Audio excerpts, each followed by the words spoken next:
Памирлик кыргыздардын өкүлү Молдо Абдулхак Оганстандагы кыргыздардын атынан чоң жана кичи Памирдеги этникалык кыргыздардан 30 үй бүлөнү Кыргызстанга көчүрүп келүүнү суранды. Мындай өтүнүчүн Жогорку Кеңештин депутаты Аида Исмаилова жана өкмөт өкүлдөрү угушту.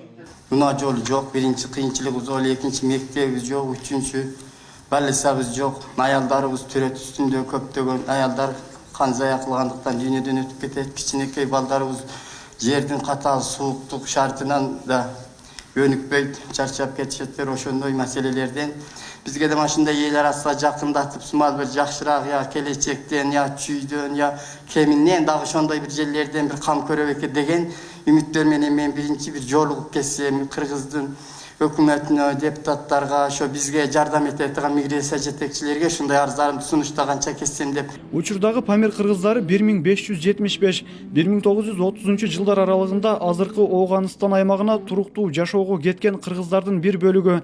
Алар шарты катаал, чоң жана кичи Памир тоолорунда жашашат. Билим алуу, медициналык жактан тейлөө деген жок. Оган бийлигинин маалыматында Памирде 2010 жылы 3600, 2017 жылы Улуу Памирде 825, Кичи Памирде 1050 кыргыз калган. Изилдөөчүлөр оор шарттын кесепетинен алардын 10 жыл аралыгында жоголуп кетүү коркунучу бар экенин айтышууда. Биз айтабыз, элибиз, жерибиз Кыргызстанда болсо, балдарыбыз окуса, кайра дагы барып, ошо Памирде 400 кыргыз жоголуп кетпей, ошого баш болуп, көз болуп, башка элдер катар жашай алабызбы дейбиз. Агар биз мана ушу түстө Памирда кымылдабай бейгам жата берсек, биздин кыргыздыгыбыз жанагы 10 жыл, 15 жылдан кийин жок болуп кетет. Сиздер да оной албайсыздар, биз өзүбүздү тактап, силерге өзүбүздү тааныта албайбыз. Жолугушууда өкмөт өкүлү Кайрылман программасын жүзөгө ашыруу боюнча чаралар, Кыргызстанга көчүрүп келип жаткан этникалык кыргыздарга карата мамлекеттик кепилдиктер, анын ичинде буга чейин көчүп келген үй бүлөлөргө көрсөтүлгөн жардамдар тууралуу маалымат берди. Анын айтымында бүгүнкү күндө кайрылмандардын укуктук макамын аныктоо процесси жүрүп жатат. Сиздерге аз документтериңизди алып, кайрылман статусун 2 айдын ичинде карап беребиз. Бул биздин кызматтын милдети. Экинчиден, өкмөткө ишенип жата бербей, өкмөт эмне кылат? Өкмөт программа боюнча сиздерди ошо үйрөнүп алганга чейин, үйрөнүп бир бутуңарга туруп алганга чейин, бир кесипке ээ болуп, балдарыңар окуп алганга чейин гана жардам берет. Ал жакта 30 үй бүлөнү көчүрүп келип маселени көтөрүп атпайсыздарбы? Бул маселени биздин өкмөт өз жалгыз чече албайт.